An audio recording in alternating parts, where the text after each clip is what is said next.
Hoy es un día de esas palabras que, como siempre, Dios le empieza a hacer vivir a uno desde antes. Y tampoco ha sido fácil, ¿verdad? Quiero compartir con ustedes el mensaje que tiene por título La entrada de la plenitud. Diga conmigo, por favor, la entrada de la plenitud. Yo creo que lo podría decir de nuevo y con eso hacemos silencio también, dejamos de tener contacto de pronto con la otra persona. Es más, invito a, si alguien quiere, por favor, sentarse aquí adelante. Sería mejor, es muy bonito tener como estar más en contacto, con eso uno no se distrae tanto atrás. Les invitamos a las personitas que puedan y quieran, aquí hay puestos adelante. Les agradecería, de verdad que sí. Este mensaje tiene por título, como les he dicho, la entrada de la plenitud. Y ustedes dirán, bueno, y ahora entonces es plenitud en salsa, plenitud en jugo, plenitud en arroz, plenitud en todo. Sí, plenitud en todo. El Señor está hablando de plenitud, pero a veces cuando tomamos esas palabras proféticas de inicio de año, solamente como que decimos, wow, lo que necesitaba escuchar, pero vivirla no es fácil, ¿verdad? Y esa palabra hace como 20 días más o menos empezó el Señor a darla. Y tiene que ver con esa entrada triunfal de Jesucristo a Jerusalén. ¿O cómo? Ya pasó Semana Santa y seguimos. No pasó Semana Santa. Esa semana simplemente es como la conmemoración de lo que debemos vivir toda la semana de la vida y todos los días de la vida. Pero saben, me interesó estudiar y cada día le sacaba más jugo a eso, la verdad que sí. En cómo Jesús entró a Jerusalén, no entró de cualquier manera.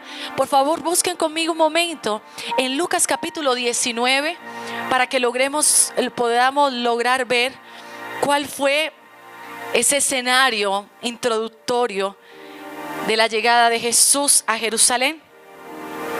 Para poder llegar allí, antes de esa entrada, ustedes van a encontrar en el verso 11 del capítulo 19 de Lucas exactamente cuál era ese panorama, esa situación anterior a la entrada de Jesús que se dio. Y tengo que decirles algo, iglesia. Hoy Jerusalén va a tipificar nuestros corazones. Hoy Jerusalén va a tipificar tu vida. Hoy vamos a notar de pronto qué nos ha hecho falta para que ese Cristo que ha entrado en tu corazón como Salvador pueda verdaderamente entrar a la manera que Él ha querido y entonces ya no solamente sea su Salvador, sino algo más. Diga conmigo, algo más. Y ese algo más sabe que lo que va a pasar, que si en esta mañana tú entiendes esta palabra y si ya la entiendes, la retiñes, la machacas y la vives, vas a pasar de tener una relación con un Salvador, con el Salvador Jesucristo, donde simplemente te la pasas clamando por sus favores y vas a pasar a ser lleno, porque es solo Jesús el que lo llena todo en todo. Entonces por eso no se llama la entrada triunfal de Jesús a Jerusalén, se llama la entrada de la plenitud, porque quien entra a Jerusalén es Jesús, quien a los 3 días sería crucificado, pasó de ser Jesús a Jesucristo, y siendo crucificado y venciendo y habiendo muerto y resucitado, pasó a ser entonces aquel que lo había pagado todo y por eso fue que lo pudo llenar todo. Ya entendemos entonces por qué necesitamos hacerlo entrar como Él debió y como Él quiso entrar a Jerusalén. Hoy no se llama Jerusalén, quizás hoy se va a llamar Marta, hoy se va a llamar Sista, hoy se va a llamar Jamie. En la entrada de la plenitud en Jamie, en la entrada de la plenitud en Marta, en la entrada de la plenitud en Sista, en la entrada de la plenitud en tu vida. ¿Cuánto la necesitamos? Entonces vamos a ver cómo Jesús entró a Jerusalén, qué pasó un poco antes de esa entrada, porque aquí vamos a identificar que igual que lo que estaba pasando anterior a la entrada y durante la entrada, así pasan cosas en tu vida y en la mía. Tú sientes que sí, tienes el evangelio, eres cristiano, pero algo falta. Algo no anda bien, algo no está en su lugar. Vamos a ver qué es. Capítulo 19 en el verso 11. Vamos a leer exactamente ese verso para introducir más o menos como en qué era lo que sucedía. Por favor, lean conmigo en voz alta. Oyendo ellos estas cosas, prosiguió Jesús y dijo una parábola, por cuanto que estaba cerca de Jerusalén y qué más. Y ellos pensaban que el reino de Dios se manifestaría. Hagan así.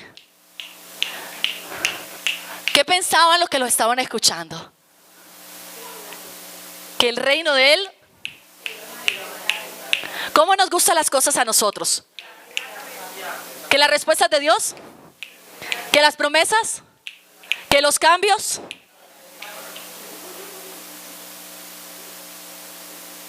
Por lo menos no se le va a olvidar que Dios los puso a hacer así hoy. ¿Por qué Jesús va a decir la siguiente parábola? Porque ya se estaba acercando a Jerusalén. Y porque se dio cuenta que los que le estaban siguiendo y escuchando creían que su reino se iba a manifestar ya. Y eso nos pasa a nosotros, ¿saben? Jesús conoce a dónde va a entrar. Jesús sabe cuál era la población, cómo era Jerusalén. Él no desconocía esa población. Él no desconocía que era Jerusalén. Me voy a adelantar un poco. Jerusalén es el centro de su reino, es la ciudad centro de su reino. Pero en Jerusalén también está ese centro político y religioso. Así que Jesús no desconocía a dónde iba a entrar. Como tampoco Jesús desconoce a veces tu vida y la mía, en que hay cosas que sí y hay cosas que no. Jesús no desconoce nuestras falencias ni nuestras fortalezas. Pero a Jesús no le interesa si estamos como deberíamos estar para que Él entre. Él simplemente dice, ok, yo conozco a Jamie, yo conozco a fulano, pero me es necesario entrar en ella. Dios te dice, me es necesario entrar. Pero ¿cómo va a entrar? Aquí vamos a aprender en esta mañana cómo es que Él quiere entrar. No es como tú quieras, porque decía que el que le escuchaba creía que todo iba a ser así. O sea, en otras palabras, esperaban al rey. Habían sido años y años de palabra profética, de estar esperando, de escuchar a Isaías, de escuchar a los profetas diciendo que el Mesías iba a volver. Pero cuando vuelve no lo reconocen, no lo reciben. Y Él dice, yo sé cómo es eso. Y ahora cuando está justo ahí y se da cuenta que no solamente era que era Jerusalén con unas características, sino que ellos pensaban de una manera y Jesús pensaba de otra. Diga conmigo, yo pienso de una manera y Jesús piensa de otra. Nos pasa, ¿cierto? Bueno, entonces nos ubicamos en el contexto. ¿Qué pasó? No puedo leer todo, no es en lo que me voy a detener, pero les invito a que ustedes lleguen a sus casas y leamos. Simplemente voy a parafrasear algunos textos, versos de dentro de ese capítulo 19. En el versículo 11, todo lo que pasa está entre el verso 11 al 27. Las condiciones que estaban dadas para entrar a Jerusalén, en el verso 14, lo pueden leer un momentico conmigo. Dice, pero sus conciudadanos le aborrecían y enviaron tras él una embajada diciendo, no queremos que éste reine entre nosotros. ¿Cuál era el escenario? Jesús simplemente estaba ahí y empieza a dar una parábola. Esa parábola era la descripción de cómo iba a ser su reino. Él como dicen por ahí, Él se pilló que ellos estaban pensando que iba a ser de otra manera. Entonces Él dijo, listo, se lo voy a enseñar a través de parábola. Y entonces dice, ahí empezando, dice, un hombre noble que fue a un país lejano para recibir un reino y volver. Ese era Jesús. Dice, llamando a 10 siervos suyos, le dio 10 minas y les dijo, negociad entre tanto que vengo. ¿Ya? Hasta ahí era la parábola que uno conoce de las minas, ¿verdad? Donde uno dice que le entregó a uno una, le entregó otra, luego le pidió cuentas. Ahí diríamos, pero ¿qué sentido tiene con su reino? Y la respuesta a que los seguidores no lo esperaban a su manera. En primer lugar, Jesús conocía que había resistencia para que entrara Él como sanador, para que entrara Él para echar fuera demonios, para que entrara Él a sanar toda clase de enfermedad. Dice que la resistencia estaba para que Jesús entrara como rey. ¿Y sabe cuál es la resistencia del hombre? Del que se llama cristiano, de los que nos llamamos cristianos. Venimos a una congregación, doblamos rodillas, vamos a la casa, oramos, clamamos, pedimos, ayunamos, ofrendamos, diezmamos. La conflictiva más grande es querer que Jesús entre como rey. Porque hay resistencia en el reinado de Cristo en nuestras vidas. Que Él me bendiga, que Él me sane, que me liberte, que Él me dé, que Él me bendiga, que Él abra puertas, que Él me llene el corazón, que Él me dé, en fin. Pero Jesús se dio cuenta que Jerusalén se resistía para que Él fuera su rey. ¿Qué más pasaba? En el verso 15, mire qué hace Jesús frente a esa resistencia. Y aquí vamos, y ese no es el mensaje de la introducción, pero Jesús, ¿qué hace cuando ve que tú y yo no resistimos a su reinado? Verso 14 y 15 dice, dice, aconteció que vuelto Él, después de recibir el reino, hablando de Jesús, mandó llamar ante Él a aquellos que siervos, los cuales había dado el dinero, para saber lo que habían negociado cada uno. Y leamos siguiente, el 27, por favor. Dice, y también a aquellos mis enemigos que no querían que yo reinase sobre ellos, traerlos acá y decapitarlos delante de mí. Yo decía, wow, no tengo tiempo para leerlo todo, léalo, es interesante. Pero ¿qué hizo Jesús ante la resistencia? Primero, evalúa y mide. Dice que cuando empezó a llamar, Él pidió cuentas. Yo te di a ti una mina, ¿qué hiciste con ella? Él evaluó productividad y fidelidad. ¿Sabe cómo entra el reino? Evaluando en tu vida y en la mía fidelidad y productividad. Y hoy el Señor nos pregunta para empezar, lo que yo te he dado, ¿qué has hecho con eso? ¿Qué has hecho con mi gracia? ¿Qué has hecho con mi amor? ¿Qué has hecho con la palabra de salvación que te di? ¿Te la guardaste? ¿Has sido egoísta? ¿No la hemos compartido quizás? ¿Qué has hecho con el perdón que te otorgué? ¿Retienes perdón? Si no has perdonado a alguien y sabes que has sido perdonado porque has sido perdonado por Cristo, estás reteniendo algo que no te pertenece. Porque el perdón Dios te lo dio a ti. ¿Quién eres tú para no perdonar? Si le pides perdón a Él y Él te perdona, ¿por qué tú no perdonar a alguien? ¿Acaso ese es menos pecador que tú o que yo? No, ¿verdad? ¿Qué hacemos con lo que hemos recibido de Él?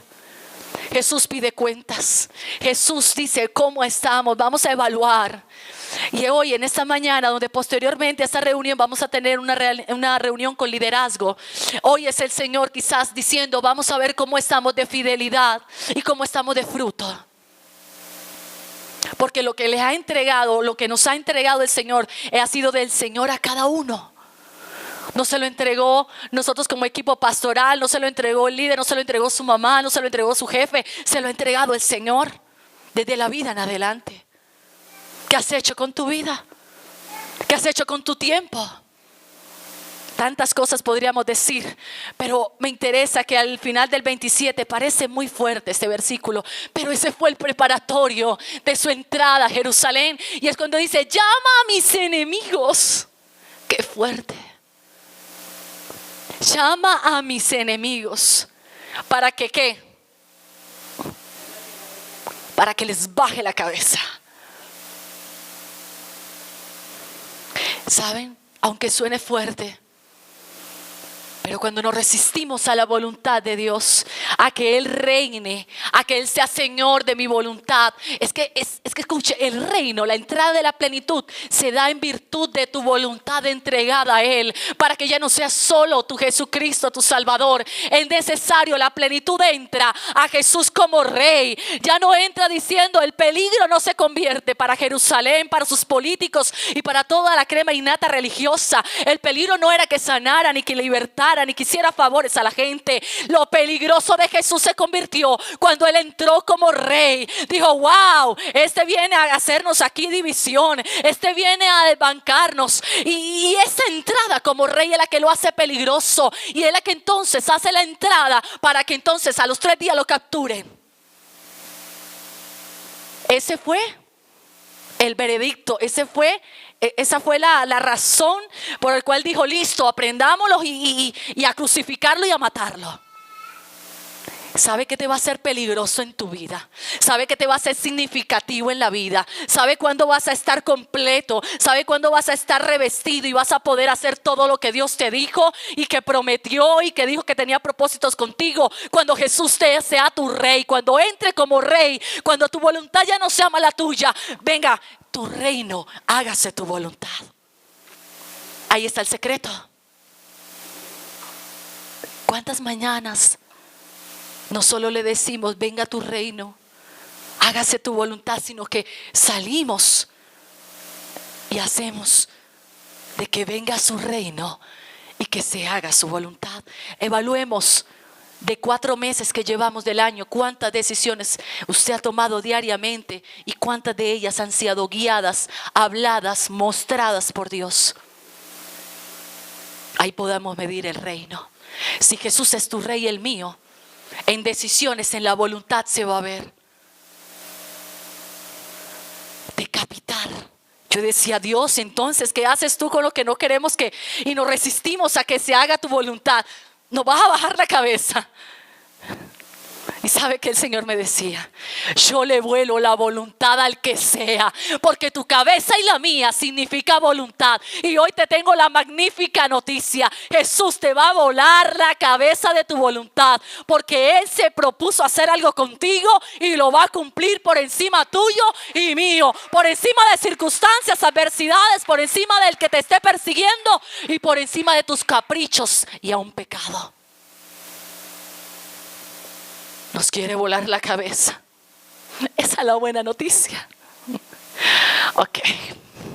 No hay aplauso. Ay, Señor, ¿quién nos diría que nos van a volar la cabeza cuando vamos a aplaudir? No, eso no va a pasar. Jesús entra. Ese es el marco de su entrada. Eso está sucediendo.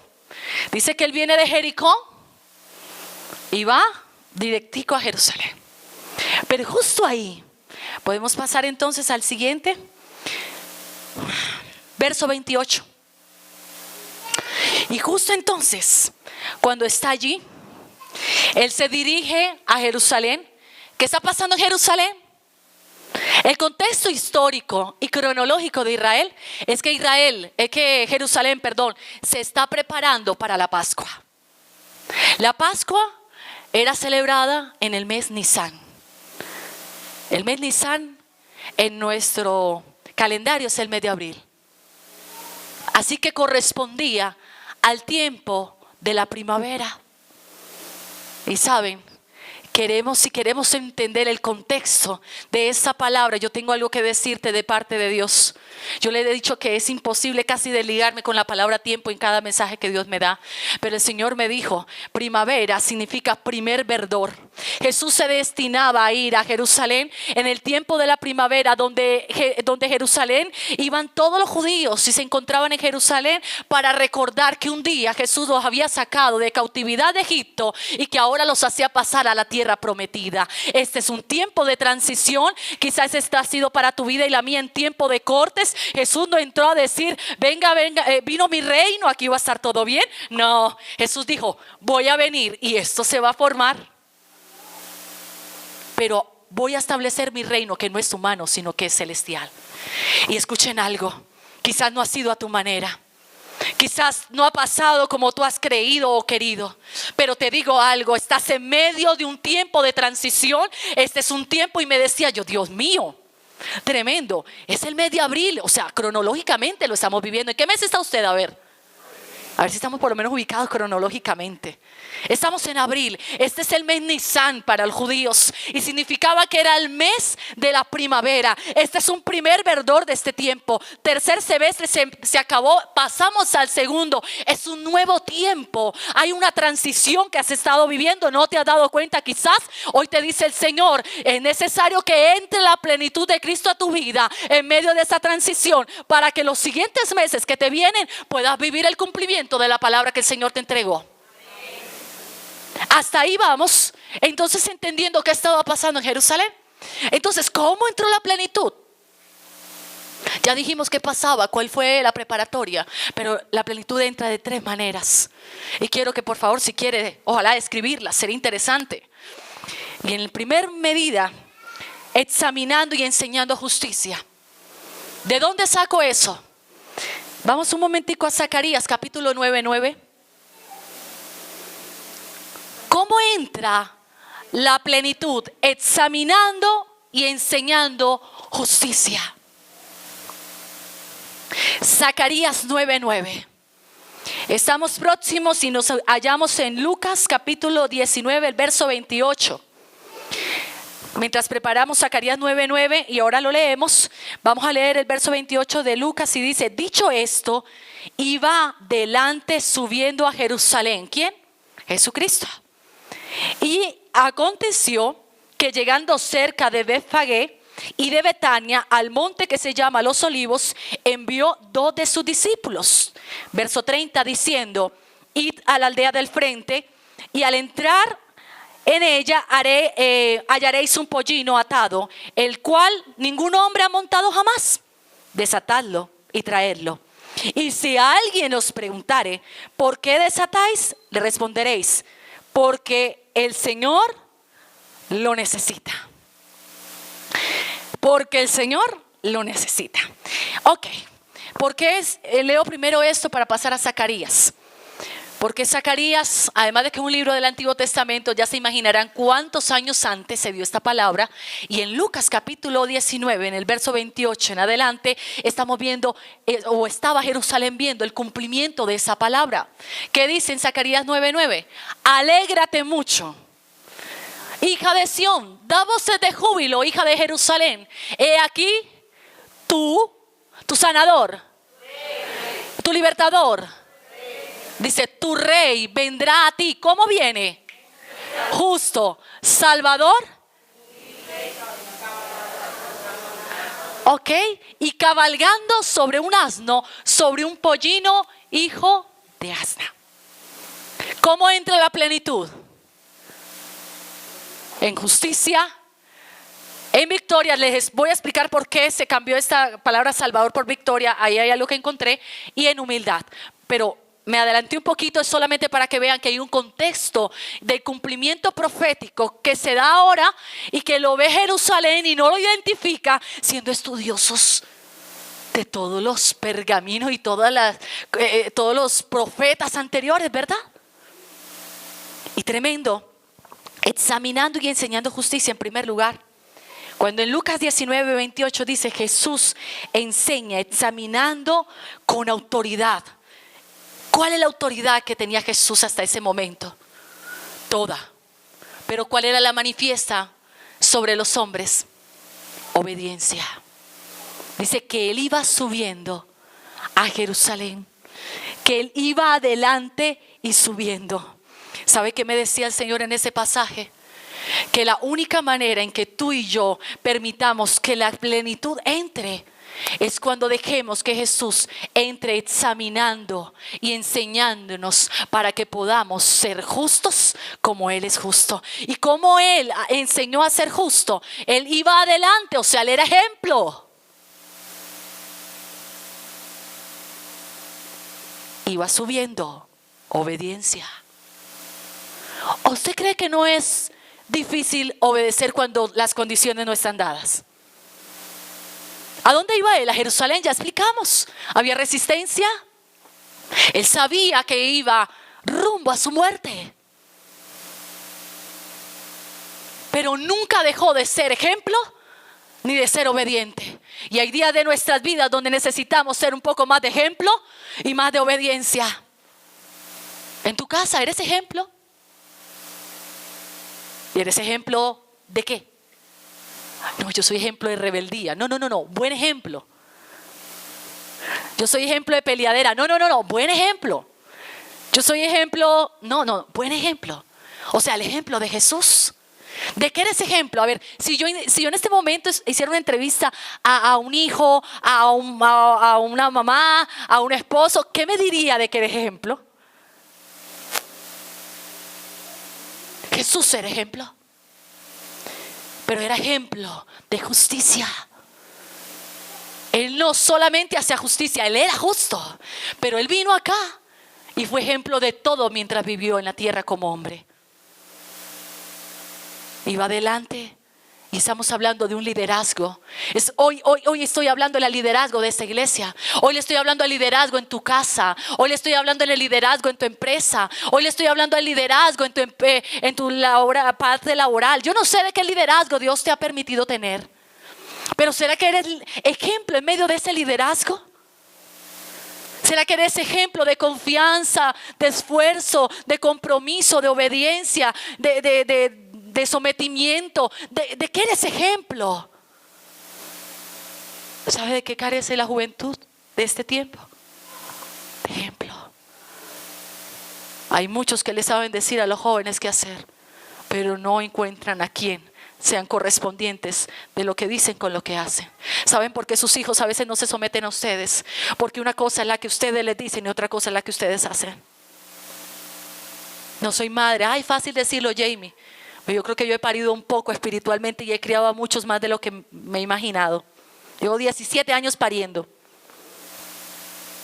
Y me ha tocado escuchar a muchos de los hijos de los que un día estuve en Barranquilla o aún aquí en Bogotá y escuchar esto. ¿Y saben por qué se abren con uno? Porque encuentran un liderazgo de ejemplo. Y no de perfección, ejemplo. Y a veces el ejemplo está en decir, ¿sabe qué? Me equivoqué, pero perdóname, hijo. Y no el liderazgo de yo soy el mejor en la iglesia, en mi casa.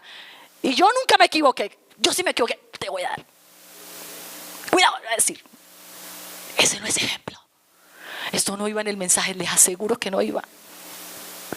Pero hay un ejemplo que Dios te está diciendo. Es tiempo de ecualizar, de que tu ejemplo sea ejemplar como el de Jesús. O sea que si necesitas saber cómo es ser un buen ejemplo, por lo menos lee los evangelios. Ahí habla acerca de la vida de Jesús, cómo reaccionaba Jesús, cómo enfrentaba la ofuscación Jesús, cómo enfrentaba al enemigo Jesús, cómo enfrentaba el hambre Jesús en medio del ayuno. Hay tantas cosas. Se las dejo ahí. Y entonces, ¿qué más pasaba? Él iba adelante, él iba subiendo. Él estaba diciendo, esto para atrás ni para coger impulso. Y listo, cuando llega en ese momento y está en el siguiente, dice, y aconteció, porque escuché algo. Cuando usted está en medio de seguir esa vida, de apegarte más a la vida de Cristo y no a la tuya, de que ya no vivo yo, sino que Cristo vive en mí, acontece cosas. Y mira lo que le acontece a Jesús. Dice allí que subiendo le acontece que llega a Betfagé. Dice, y de Betania, llegando cerca de Betfagé y de Betania. Y yo decía, en la vida yo había prestado atención a ese Betfagé. Y me empecé a investigar. ¿Qué es Betfagé? Porque él va y pronuncian de que él estuvo ahí antes de la entrada a Jerusalén. ¿Qué tiene que ver esto con enseñar y examinar justicia? Miren esto. Betfagé significa casa del higo. O sea, casa de fruto. Casa del higo. Yo decía. Y cuando encontré que ahí fue el lugar donde Jesús, viendo a la higuera que no tenía fruto, y le dijo, ¿tú no tienes fruto? Maldita seas. Y no producirás más, serás arraigada. Jesús vuelve y pasa por el lugar donde un día en justicia dijo, ¿cómo es posible que yo te hice higuera y que no me dé fruto para comer?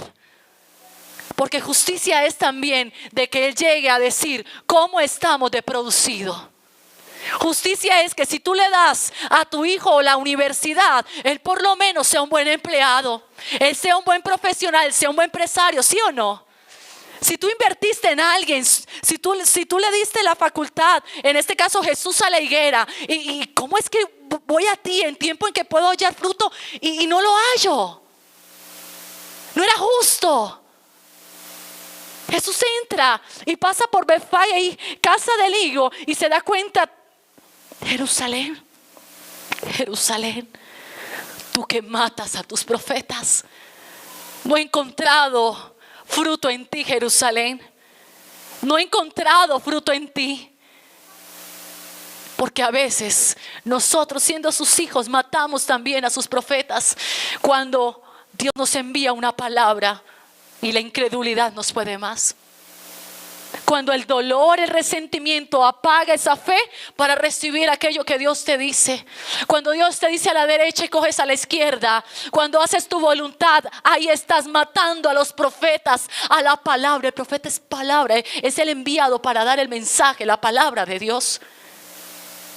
Tal vez físicamente no hemos matado a nadie, pero hemos matado lo que le ha salido de la boca de Dios a aquellas personas que Dios usa.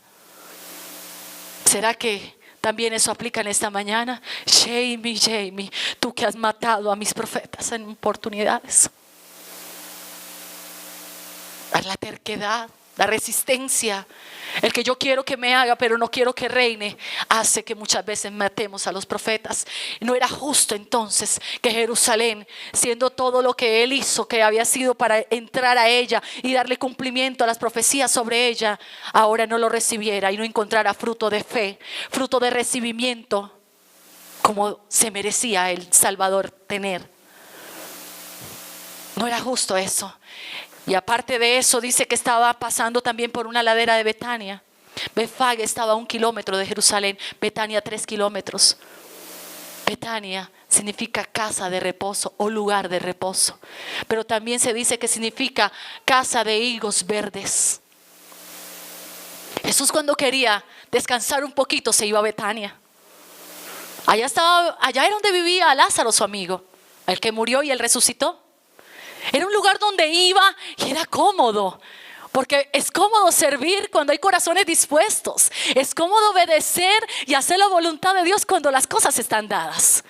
Era cómodo para Jesús muchas veces entrar a Betania y llevar algo de parte de Dios. Y Jesús recorre esos dos lugares muy cercanos a Jerusalén solamente para decir: tengo que salir de lo cómodo. Porque para que el reino, para que la plenitud entre, vas a tener que salir de lo cómodo. Vas a tener que salir de las condiciones dadas, de la gente que sí te ama, de la gente que sí te honra, de la gente que sí te cree, de la gente que dice amén y cree y fluye. Es que no es a tu manera. Vas a tener que decir: ay, yo me quedo con este jefe, o yo quisiera salir de este jefe. Hay momentos de la vida y lo que tenemos que estar es pendientes. ¿Qué Dios está haciendo en este momento preciso? ¿Hasta ahí vamos bien? Creo que la idea está un poco clara, ¿cierto? Y luego entonces dice que estando ahí, luego llegaron, y más específicamente él dice como que llega y desde ya el monte de los olivos, entonces es donde envía a los discípulos. Bien. Cuando llega al monte, primeramente el monte, ¿qué simboliza el monte de los olivos? Lugar de oración, lugar de intimidad, pero increíble. ¿Para dónde estaba Jesús cuando estaba en crisis o cuando después de una victoria? ¿Para dónde cogía? Se apartaba de sus discípulos y se iba solo a orar. Pero en muchas de esas ocasiones llegó al monte de los olivos. Pero allí no solamente se dio un lugar de oración, es un lugar también de manifestación, porque ahí fue su ascensión. Pero ahí también fue el lugar de la entrega, porque antes de que, o cuando lo apresaron, ¿dónde lo encontraron? En Getsemaní, ¿verdad? ¿Dónde queda Getsemaní? Es un huerto que queda en el monte de los olivos, en la falda del monte de los olivos. ¿Y saben algo? ¿Qué tiene que ver esto entonces con la entrada del rey? Cuando él quiere enseñarnos justicia, cuando él quiere adentrarnos, nos va a llevar a ese monte donde, es que escúchame algo, por favor, y para cerrar este punto de ser enseñados en justicia, la única manera que cerremos el negocio, la única manera que podamos llevar a cabo esta entrega de la voluntad es llegando al monte de la oración, es llegando escúchame, para estos hombres y mujeres de Dios que nos cuesta que el reino de Dios se establezca, que Él entonces entre como rey, ya no solo como Salvador. Vamos a necesitar un monte que tenga un Getsemaní, un monte donde dice Getsemaní era como la aprehensión, el lugar de la aprehensión. Había mucho olivo ahí, por eso se llamaba monte de los olivos, pero era el lugar donde de pronto esos olivos los machacaban. Había un olor a olivo porque era el lugar de la prensa, era el lugar de donde somos machacados, es el lugar donde a veces damos el brazo a torcer en nuestra voluntad a Dios porque ya nos tocó, porque ya la embarramos tanto, porque ya nos hemos equivocado tanto, porque ya el área sentimental está vuelta a nada, el área económica, porque el matrimonio está vuelto a nada, porque la relación con el hijo está vuelta a nada, porque ya no veo salida y ya me rindo. Algunos llegamos hacia Getsemaní, otros como Jesús. Padre,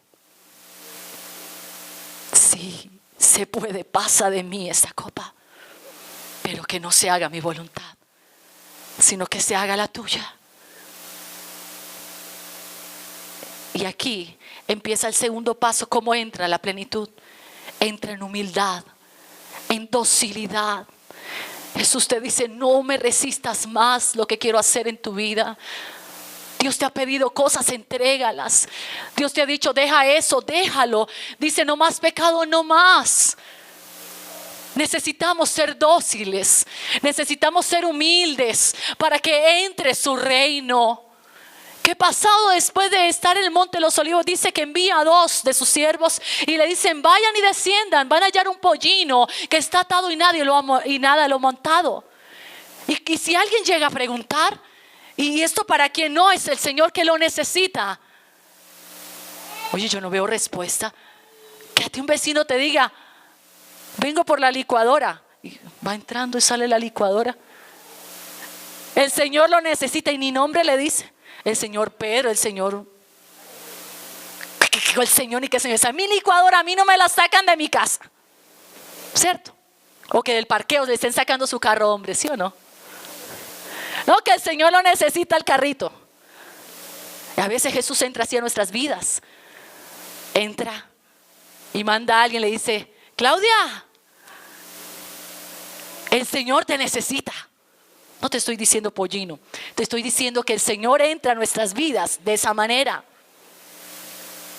Porque escúchame algo y suena risorio, pero Jesús no va a entrar a tu vida caminando. Jesús va a entrar a tu vida montando. No va a entrar caminando, no va a entrar a tu manera, no va a entrar en la comodidad de a tu manera. Va a entrar diciendo: yo lo voy a hacer por encima de ti. Y yo no me imagino uno si le hubiera tocado ser animalito. Dios, ¿tú sabes lo que es estar de 4 patas y montar y toda la incomodidad de llevar a alguien arriba? O los papás que hacen caballito y juegan con sus hijos, ¿cómo se siente aunque es pequeño? Porque no digamos que los esposos hacen con la esposa, porque imagina para cargar una esposa, un esposo o un esposo. No, es a los hijos, pues hablo, ¿no? A veces esos juegos que uno dice: vamos de resistencia, de cuerpo, de cariñito, y uno: ay, ¿qué tal? Si no es cariñito, cabalgar o estarse encima de alguien no es un cariño, no es un juego. Porque tampoco es un juego el que Jesús se quiere entronar y montar en tu vida y en tu carácter y en tu temperamento y en tu economía. Mira, Jesús se quiere establecer en todo. Quiere montar en tu vida sobre toda área de tu vida. No, déjame mi área sentimental. Está bien que se haga tu voluntad en la vida de la iglesia, en el ministerio, pero con esto no te me metas, no. Hoy Dios te trajo para decirte: quiero montar tu vida en todos los sentidos. Y saben, cuando Jesús manda a llamar a ese pollino, ya lo tiene preparado, porque Jesús lo que llama ya lo ha preparado. Y si hoy Jesús te está llamando liderazgo de esta iglesia, es porque ya te he preparado. Si te está llamando a otro nivel de compromiso, a otro nivel de justicia, a otro nivel de ejemplo, es porque ya te ha estado procesando, te ha estado preparando, te ha estado puliendo y te ha estado arrancando cosas. Solo está diciendo algo: su entrada en humildad es que, siendo dueño de todo, pide prestado. Porque ¿sabe cómo entra la plenitud?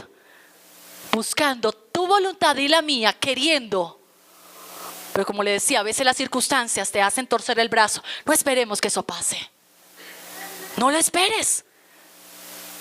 No esperes hacer la voluntad de Dios cuando las cosas cambien o estén a favor, o cuando estén bien tremendas, bien duras. Yo me comprometo con Dios, yo le sirvo a Dios cuando tenga plata, cuando haya tiempo, cuando ya los niños no estén pequeños, cuando ¿qué? Cuando ya no quiera ese vicio, cuando ya no quiera ese pecado, eso no va a pasar nunca. Pecar siempre nos va a dar ganas. Iglesia, humildad es poder bajarnos y es entregar ese ego. Es entregar ese ego, egoísmo, orgullo, altivez, soberbia. Esas rabias, esas pataletas que parecemos a veces niños. Solamente que no nos botamos al suelo, pero igualito. Ese orgullo, esa altivez, esa rebeldía, todo eso es de lo que se habla y que es contrario a la humildad. Jesús pidió prestado el pollino y el aposento alto, que era lo que le seguía para luego irse. Y hoy te está diciendo, ¿será que hay alguien que me quiere prestar su vida para que yo haga mi voluntad a través de él o de ella? ¿Será que hay alguien que ya se cansó de su propia manera de vivir? ¿Será que hay alguien que de divagar tanto en los desiertos, de estar entre tantas equivocaciones, por fin dice, Jesús, hágase su voluntad? ¿Será que alguien terco, arrogante, orgulloso, altivo y que le importa solo él y después él, hoy le dice, Jesús, me entrego? De tercera, la plenitud entra en forma de victoria. Y ustedes pueden leer cómo en el siguientes versículos, bueno, en medio de ese pollino los discípulos dicen, wow, estamos viendo que algo interesante está pasando. Por fin, Él se va a proclamar rey. Y eso era buena noticia para los seguidores. ¿Por qué? Porque aún en sus discípulos todavía no les cabía esto de que el reino no iba a ser político, sino que el reino iba a ser celestial, que el reino no era de este mundo, que el reino iba a ser sobrenatural. Y saben, en ese momento los discípulos dicen, wow, se prendió la fiesta. Por fin va a coger la autoridad, por fin vamos a entrar con el pecho. Entró el rey. ¿Sí? Jesús los deja que se alegren. Y como estaba el ingreso de muchos que venían a celebrar la Pascua, había multitudes. Y cuando ellos vienen, traen el pollino, cogen sus vestiduras, la echan también sobre el pollino para tener como un descanso, para que Jesús se acomodara, pero también sobre el camino echan mantos. Entonces se dice también que había habido la fiesta de tabernáculo, entonces tenían muchas palmas y por eso también las botaban. Eso es lo que dicen algunos historiadores, ¿verdad? Pero cuando entran, ¿qué pasó con los discípulos? Jesús estaba entrando en humildad. Jesús ya había enseñado, ¿qué? Justicia. Le había hecho entender que Él era el ejemplo, que tenía que ser el ejemplo, que no podía solo serlo de palabras. Pero justo cuando está ahí, los discípulos dicen, llegó el momento nuestro. Ahora vamos a reinar. Ahora nos van a hacer venia. Ahora nos van a reconocer. Ahora todo va a estar bien. Llegó lo que esperábamos a la manera que lo esperábamos. Cuando lo esperábamos, no, porque llevaba muchos años esperándolo. Pero estando ahí, Jesús los deja y empieza la gente a alegrarse. Porque cuando el reino llega a tu vida, va a producir una gran victoria. Un gozo que va más allá de las posibilidades. Un gozo que va más allá de las dificultades. Un gozo que va más allá de la prueba. Un gozo que va más allá de lo que vives. O de que te trataste con alguien y te produjo tristeza o rabia. Entra. Y cuando entran los discípulos, wow, nuestro momento. Y empieza la gente a decir cosas como esta: Hosana, Hosana al Hijo de David, gloria a Dios en las alturas y paz a los hombres que hacen la buena voluntad. Hosana, Hosana, Hosana. ¿De dónde le salió esa alabanza? Marco Barriento como que ya estaba por allá. Hosana al rey de... No, ya no era esa Hosana. Pero en un Hosana yo decía, Señor, ¿y eso qué es? Hosana era simplemente un clamor que aún hacía Israel cuando estaba cautivo. Y era un llamado al Dios Yahvé, pidiéndole salvación. O sea, cuando le decían Hosana era: sálvanos, sálvanos, sálvanos, libértanos, libértanos, libértanos. Y empezaron con ese clamor porque estaban recordando de que un día pidieron salvación y rescate y fueron sacados, pero como se suponía que estaban entendiendo y creyendo que así era que iba a entrar ya en reinado político Jesús, entonces ahora ellos empiezan a decir: el rey salve, el rey salve. Hasta que se convirtió Hosana, Hosana, del rey salve a otro clamor, que es el llamado que le hacen a Dios Yael, Yalel. Y en otras palabras eso significaba, era: exaltado sea el Rey de Gloria que victorioso entra. O sea que hay una palabra Hosana que está recordando los días en que pidió rescate, los días donde pidió salvación, los días donde pidió liberación. Pero le llegó un tiempo donde le cambió entonces ya y le decía Hosana. Victoriaban a Jesús, decía: entra el Rey. Entonces el Rey que entró como Salvador por el clamor, por la redención, por la liberación de la cautividad, pasó a ser ahora el Rey que entraba glorioso y todopoderoso. Por eso su entrada es en victoria. Su reino a nuestras vidas entra en victoria. Y cuando entra en victoria, lo primero que hace es meterse en las profundidades de tu vida, en la mía, y mirar cuánto fracaso hay, mirar cuánta desánimo hay, cuánta debilidad hay, porque siento que no ha pasado, que no ha sido a mi manera, porque siento que así no hubiera sido. Me hubieras pedido un consejo, Señor, yo te lo hubiera dado, se hubieran salido mejores las cosas si yo pudiera devolver el tiempo. Si no se hubiera ido fulanito, si no se hubiera muerto sutanito, si no me hubieran sacado de esa empresa, si yo hubiera hecho mejores negocios, si hubiera diezmado, si no lo hubiera robado el Señor, si hubiera servido.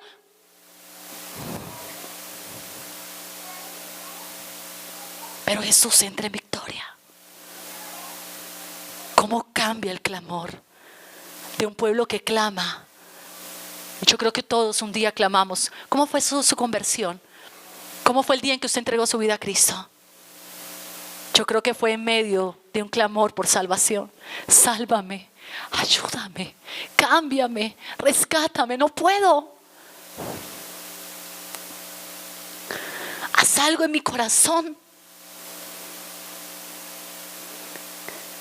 19 años atrás se lo clamaba yo al Señor. Pero hay una entrada por un clamor que pide rescate, que pide liberación, que pide transformación, que pide pasar de muerte a vida. Pero hoy es el día de clamar porque el reino entre, porque Él se haga victorioso, porque todo lo que no sea de victoria en tu vida se vaya, para que toda tristeza, toda congoja, todo resultado de nuestra propia voluntad de injusticia se vaya. Hoy es día de ponernos a cuentas, pero no solo para decir que mal lo ha hecho.